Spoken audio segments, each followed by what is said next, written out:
never been done before. We the people tell the government what to do. It doesn't tell us. We the people are the driver. The government is the car. And we decide where it should go and by what route to do. We the people are free. And I hope we have once again reminded people that man is not free unless government is limited.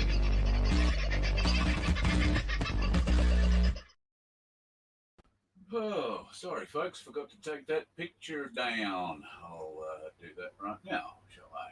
Make life a lot easier to be able to see people. There you go, hello. Hope you're doing well. Early one. There is some news coming out of Canberra about Pauul Offy. It seems to be a bit confusing. 4 minutes ago, Michael Offy sent me this message saying Justice Mossop has just entered the court to hand down sentencing on the 2 drive-at-police charges that Pauul was found guilty on. So far, suggested with a not to be a custodial sentence. Probably only a fine or good behaviour. Now, sort of knew that this was the plan last night. He does also have the power to override the jury on the 2 charges that found him guilty on and dismiss them both as well. Updates to come soon. Now, variously people are telling me that Michael Gray-Griffiths is reporting that Pauul has been given a fine on the 2 drive-at-police charges. The other 5 charges have been dismissed. That was pretty much how we expected it to work out. And that we weren't expecting, but it looks like it's possible, he's going to get the truck back. So that's the whisper that some people are saying, Tony being one of them amongst us, but I'm hearing that from a few people. So I don't know if Michael Gray-Griffiths has put something out. Go and have a look at his page. But that update from Michael Offy is 4 minutes old. So make of it what we will. I don't know. Time delay. Maybe the message didn't come through in time, or it is actually happening in real time at the moment. And what is being reported as having happened is just a projection of what is hoped to have happened. And let's be positive thinking about this. It could be a tremendous result, let's just say. There is no sadness in this. And I can tell you that the feeling in the court when he was found guilty by jury of those 2 charges was shock and amazement. Shock on behalf of the judge and shock and amazement on behalf of the prosecution. They simply were not ready to get a guilty verdict. They thought he was going to get off. And that's why such dramatic action was taken very quickly yesterday afternoon with the judge after the jury was dismissed on the 5 other charges.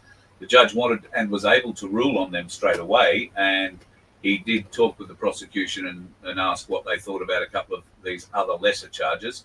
They dismissed 2, I think it was, on the spot in the court, and then had to go away and talk to their bosses about the rest of them.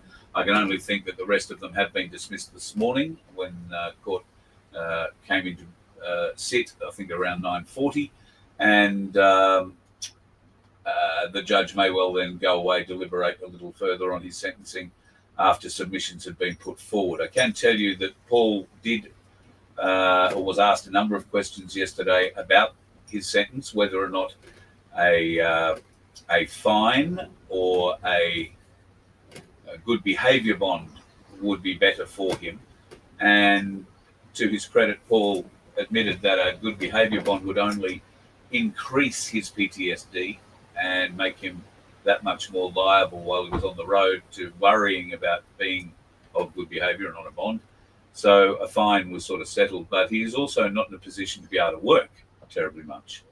And this truck was to be his entire livelihood.